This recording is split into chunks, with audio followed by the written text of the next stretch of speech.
Assalamu alaikum, guys. Today's topic of our lecture is attraction and intimacy. That as we are studying the social psychology, we know that all of us are attracted towards the other person. But उन attraction की वजह क्या हैं या उनकी basis क्या हैं, we will study them for today's lecture.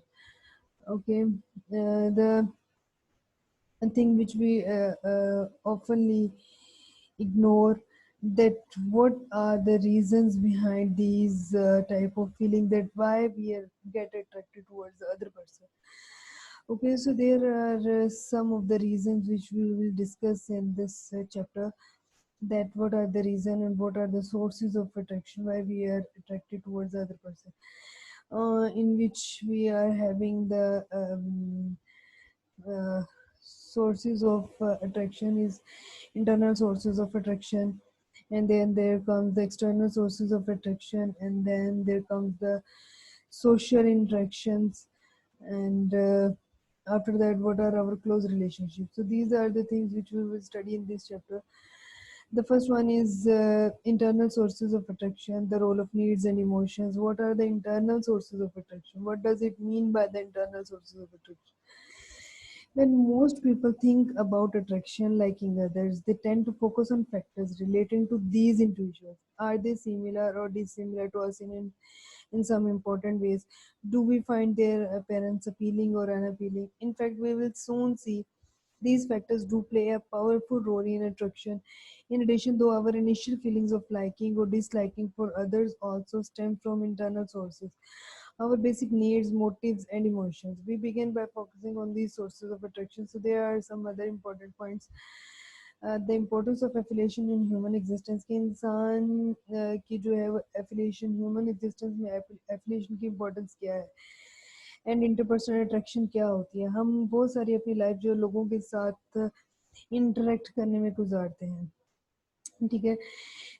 और जो है वो much of our life is spent with interacting with other, and this tendency to affiliate seems to have a neurological basis. And somehow हमें लगता है कि that this is the neurological basis. The need to affiliate with others and be excited by them may be just as basic as to psychological well-being as hunger and thirst to our physical well-being. So that is why these are related to the neurological basis. A strong desire to affiliate with others seems to be a basic character of our species. Human infants, for instance, are apparently born with the motivation and ability to seek contact with their interpersonal world, even though newborns tend to look forward faces in preference to other stimuli.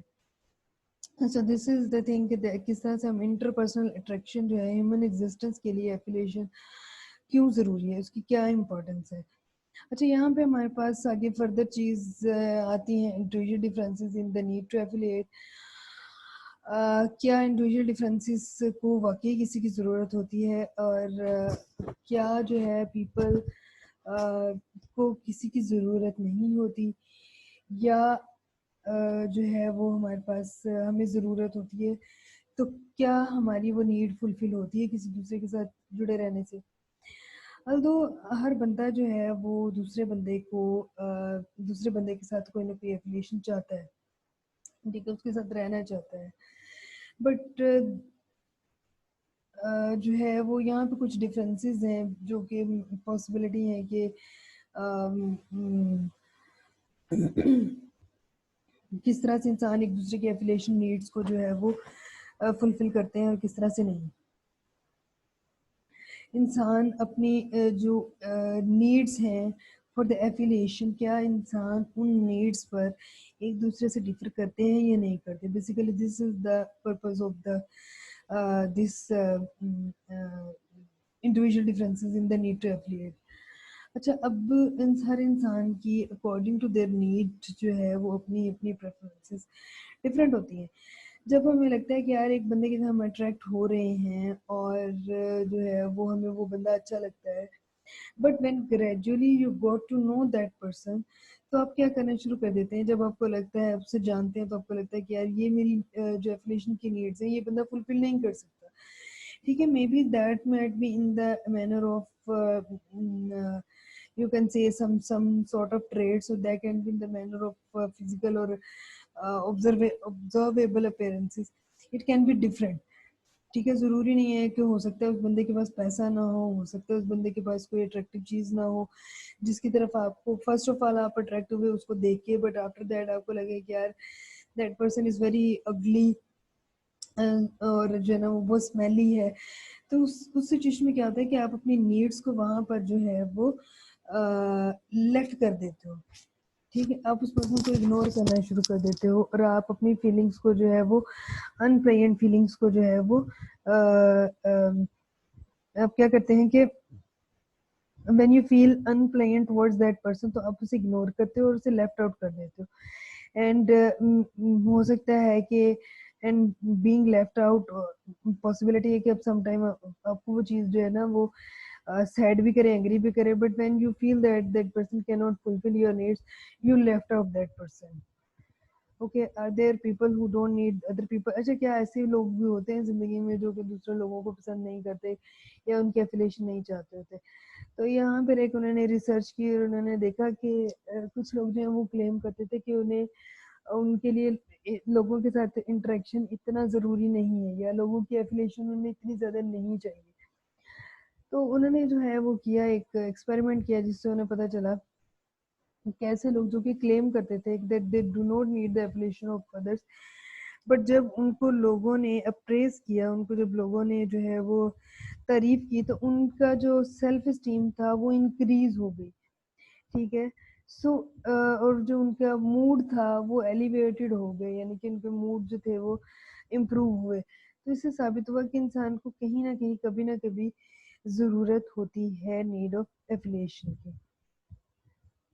Okay, situational influences on the need to affiliate, यहाँ पे एक और चीज आ जाती है which is something कि इंसान जो है अकॉर्डिंग टू द सिचुएशन अपनी नीड्स को भी शेयर करता है।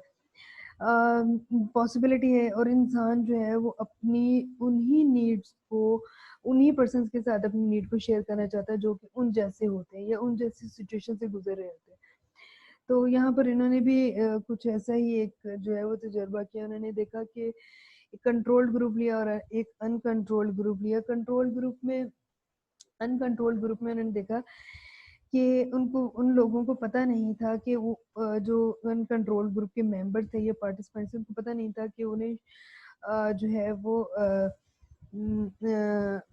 कंट्रोल ग्रुप के लोगों को पता नहीं था कि उन्हें जो है वो शौक लगने वाला है, बट अनकंट्रोल ग्रुप के लोगों को पता था कि इन्हें शौक लगने वाला है। और जो है वो आफ्टर द शॉक उन्होंने छोटा सा जो है वो झटका दिया। आफ्टर द शॉक जो लोग थे उन्होंने ये देखा कि जब उन्हें ये पता चला कि हम जैसे दूसरे लोगों को भी जो है वो इस तरह का बिजली का कोई झटका दिया गया है, शॉक किया गया है, तो वो उन लोगों के पास गए जिन लोगों को उन्हें पता चला कि यार इनको भी जो है ना वो कोई अनप्लेजेंट इलेक्ट्रिक शॉक दिया गया है। तो उन्होंने अपनी फीलिंग्स जाके उन लोगों से शेयर की। इसी तरह जिन लोगों को नहीं पता था कि जो है वो उन्हें इलेक्ट्रिक शॉक दिया गया और उनकी अनप्लेजेंट फीलिंग्स हैं, और उन्हें ये भी नहीं पता था कि दूसरे किसी को भी यही सेम चीज़ जो है ना वो एक्सपीरियंस करनी पड़ी। तो उन्होंने ये देखा कि जिनको नहीं पता था वो जस्ट उन्होंने अपनी फीलिंग्स को जो है वो किसी के साथ भी शेयर नहीं किया। They just do not bother it to share with the other. So hence prove the situational influences and the need to affiliate कि इंसान जो है समटाइम अपने जैसे ही तकलीफ और अपने जैसे ही गम रखने वाले लोगों के साथ अपनी प्रॉब्लम जो है वो शेयर करता है और उनके साथ जो है वो एफिलिएशन दिखाता है। अच्छा, यहाँ पे जो है वो हमारे पास फर्दर एक जो है ना वो अट्रैक्शन का सोर्स आता है, that is external sources of attraction. Those were the internal sources of attraction.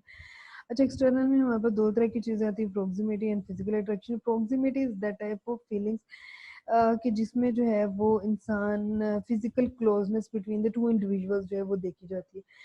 वो फिजिकल क्लोजनेस हो जियोग्राफिकली भी हो सकती है, वो वर्क रिलेटेड भी हो सकती है, वो फिजिकल डिस्टेंसेस भी हो सकते हैं।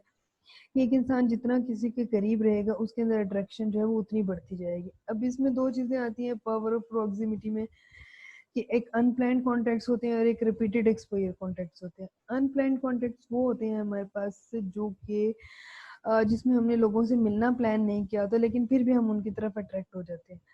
ठीक है, नाउ अ डेज पहले तो ये बहुत कम होता था कि इंसान पास्ट में जो है वो इस तरह की फीलिंग्स डेवलप करता था, but nowadays in the time of the social media और in the time of the जो है वो फास्ट इंटरनेट, ये इट्स पॉसिबल कि आप जियोग्राफिकल नियरनेस ना भी हो, लेकिन आप फिर भी उस बंदे से इंटरेक्ट करते हैं और जो है वो उनके लिए इनिशियल फीलिंग्स जो है वो लाइकिंग और डिसलाइकिंग के आप डेवलप कर लेते हैं।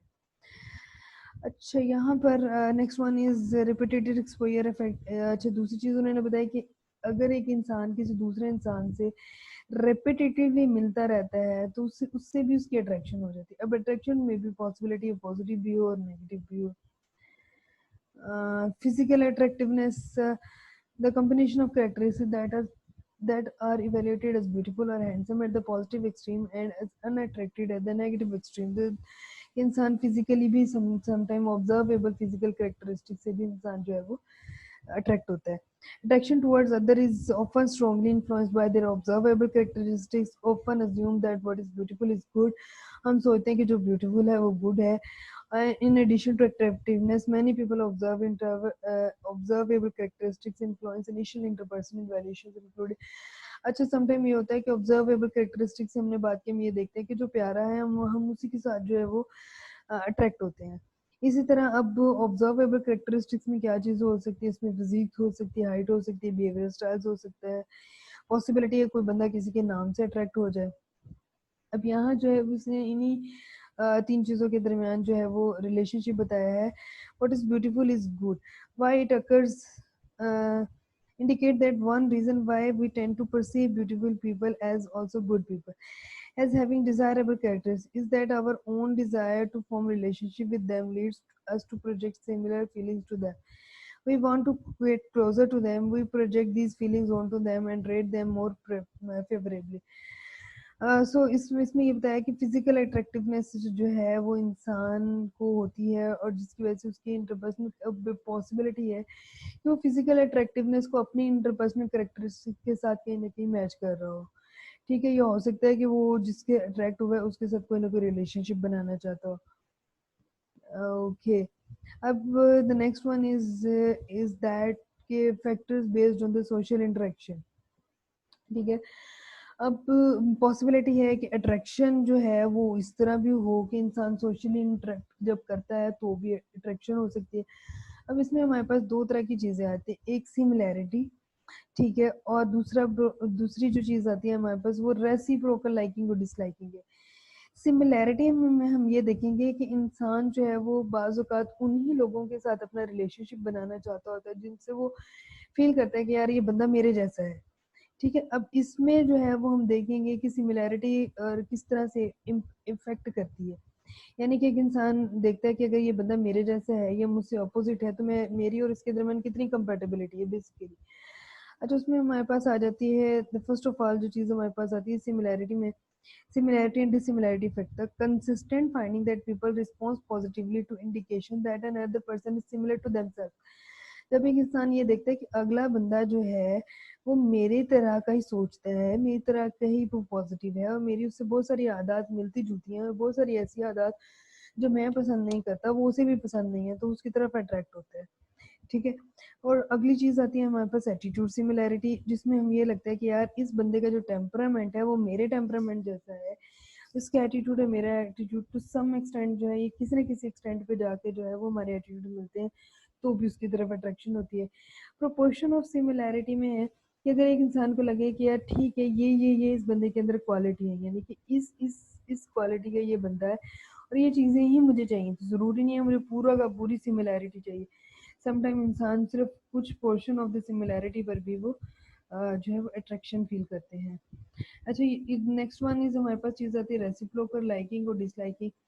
इंसान जो है वो समटाइम ऐसा होता है कि इंसान उन्हीं लोगों को लाइक करता है जो उन्हें लाइक करते हैं। ठीक है, इट्स ऑब्वियस जो हमें पसंद करेगा हम उसको पसंद करेंगे, so that is the thing which acts on the reciprocal liking or disliking, means liking those who like us. So that was the end for this lecture. इंशाल्लाह we will discuss it later further. हम इस chapter को जो है वो next lecture में हम इसको जो है वो परसू करेंगे। Okay bye, take care.